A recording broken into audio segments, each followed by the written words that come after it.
because it looks as if Romain Bardet has been brought to the front, but still Team Sky on the front of the peloton. Bardet, I said he was looking very, very lively, responding to more than perhaps he should on occasion yesterday, we thought. But Bardet is looking for glory today. Will he be allowed off the leash by the likes of Chris Froome? Not a bit of it. He is a danger man. He's not just a young man. He's a man who has a great deal of belief. And not only that, Brian, he knows these mountains very well. And crucially, he knows this descent and how to take it. I'll tell you what. Here we go then. Time to have some fun, perhaps. You want to put a bit in the bank as you go through this King of the Mountains right at the top and engage the descent. Yeah, they certainly are going for it now. So AG2R and Romain Bardet on the attack, and he's just looking to get a really good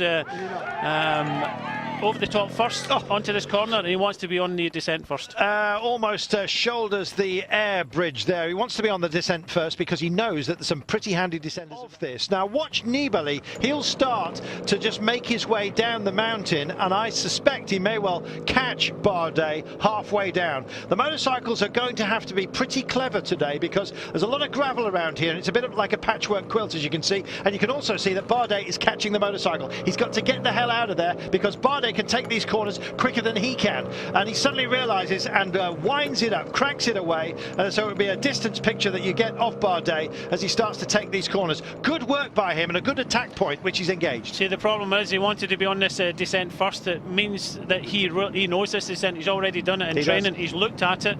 The thing is, you can just see the changes in the surface, and your bike starts to shudder about. We've seen the on tour with Le Mans, and he nearly came off in one of the corners. So when you get this change, I do know that Orica Green Edge have the British rider. Whoa! Simon Yates. There we go. He knows how to thread this mountain. He trains here. He knows every single piece of this patchwork quilt as if his granny had sewn it together. And right now he is skipping down here.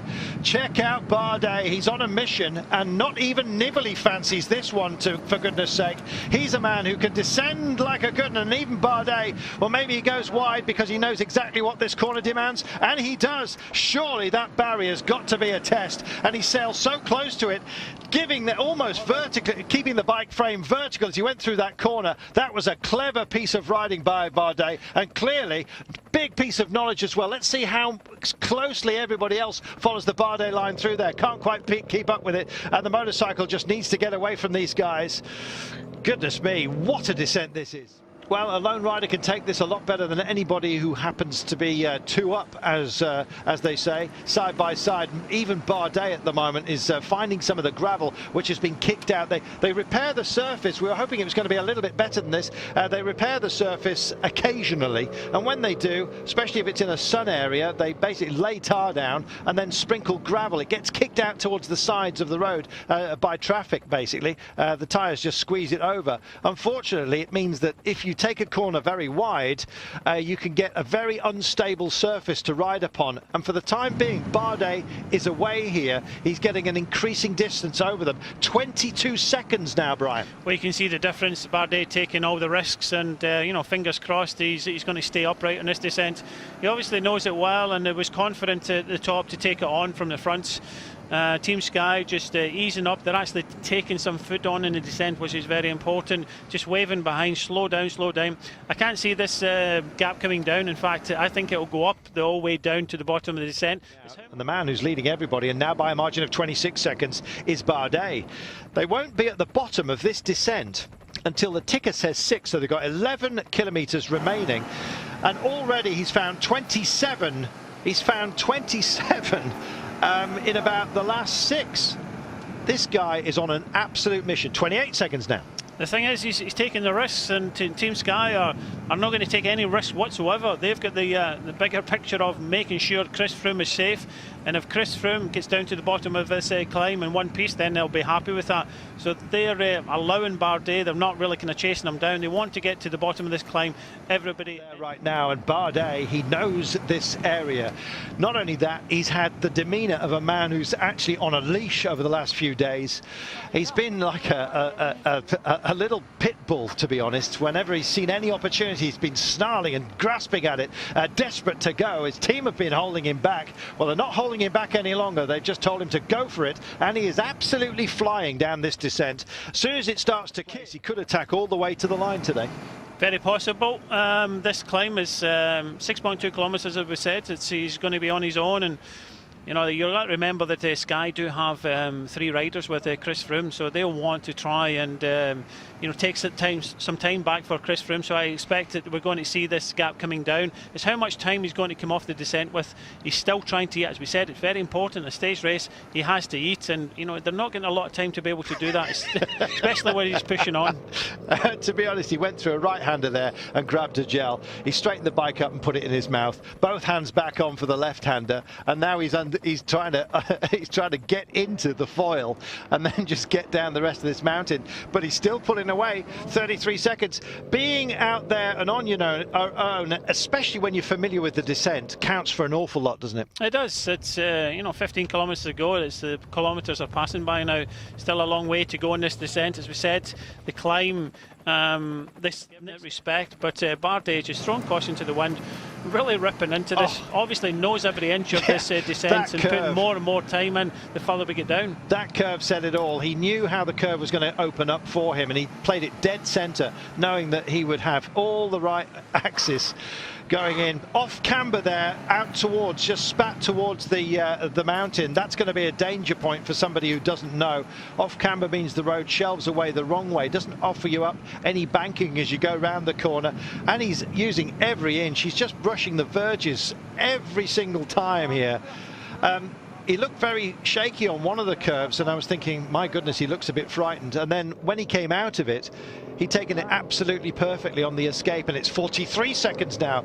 Well, we're saying it could be a minute by the time he gets to the bottom. It's a bounce once we get to the Pied de Col, which comes at 6 kilometres to go. So he's going to go straight down, and then he's going to be heading straight back up the Prada Loop. Now, it's about an average of 6.5%. It does kick to 9 on occasion, but look at this. He's threading this absolutely beautifully. No, he's going down it really, really well for a, you know, a skinny wee climber. He's certainly going down here with confidence, and he started the day 1 minute behind. And maybe he's not as loud as he could be just yet. Oh, that was a scary one. I thought for a moment there, I was absolutely heart in my mouth. I thought he'd made a mistake, but he got away with it. I can't believe the way he's taking on this mountain. That gap is to some of the best descenders in the world, let's not forget. It is, but it just looks as if nobody's really taking any risk. Nibali sitting back. Nibali would be one of the riders that would want to take advantage. The trouble about this, or the danger in this descent, is on the left we've got rock face, and the right we've got sheer drops. There's no room for any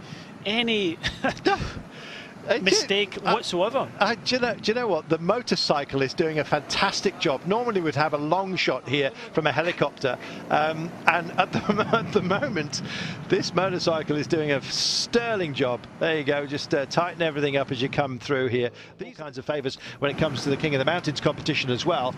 But right now he's thinking about stage glory. He takes a little toot on the water and heads into another curve. He knows even the areas he can take sustenance. That's a man who's familiar. Yeah, he's confident, taking all the risks. He did start the day 1 minute behind, so... Stretch the legs, why don't you? Exactly. Now he's just getting into a more aerodynamic position. He knows the gap's going up. He'll be getting that in his ear. This is a World Tour race. He's got the race radio behind him. Touches 1 minute now.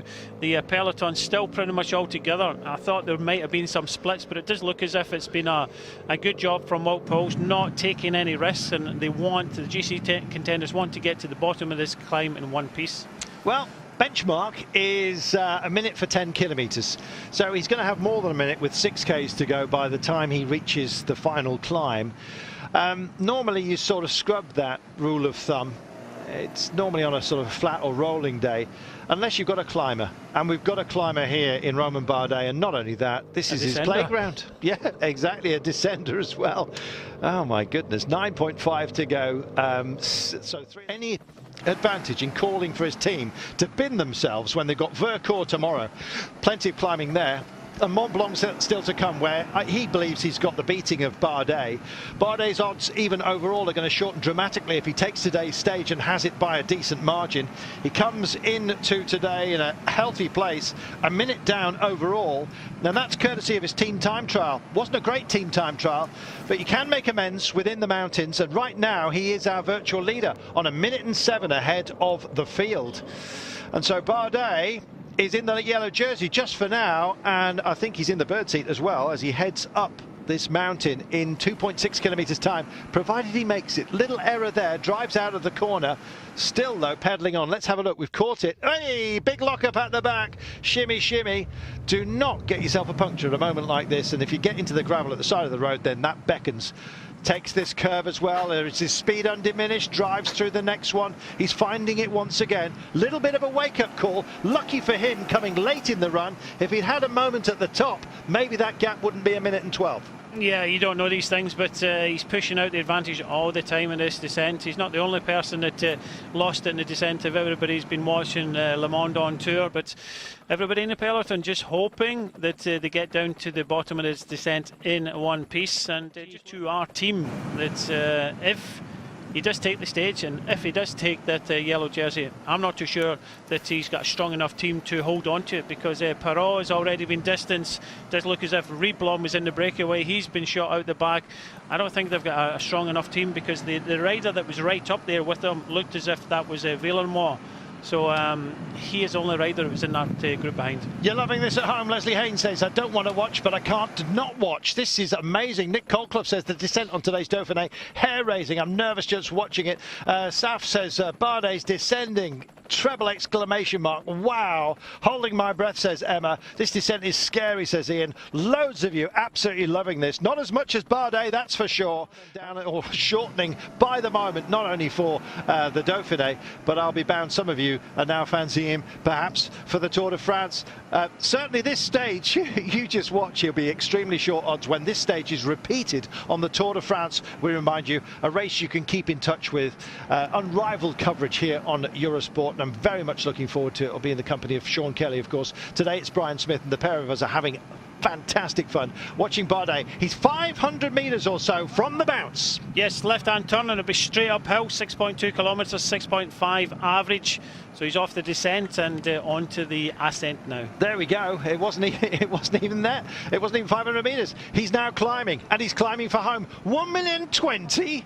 That's almost disrespectful. He wants to take control of this race, and it's a difficult jersey to rip off the back of Chris Froome, but this is difficult to bring in as well. Last couple of 100 metres, in fact 300 to go right now, and here he is. Bardet's into the hoarded section, and those who've taken some time out of their lunch today, it's a long one, 3 o'clock local time, 250 metres, are going to see exactly what they want. Bardet must not wilt, he must not falter, as Chris Froome at the moment is still grinding this one. In Chousty, looks like he's going to have to be settled for 4th place. He might get a pickup on the flat as we just start to head in. TJ Van Garderen looking like he's good for 3rd place at the moment. Bardet starting to pedal squares. He's out of the saddle right now, and the hoardings are welcoming him. Beaten flat, as you can see, by the fans who are here. They turned out in their hordes, and this is a hugely popular win, not only for them and Bardet, not only for his team and the French press, but for the French cycling fans generally, and you know what, for cycling fans globally, because Bardet is a proper prospect and a fantastic winner today. What a performance that was. He gets out the way after making it over the line under his own power.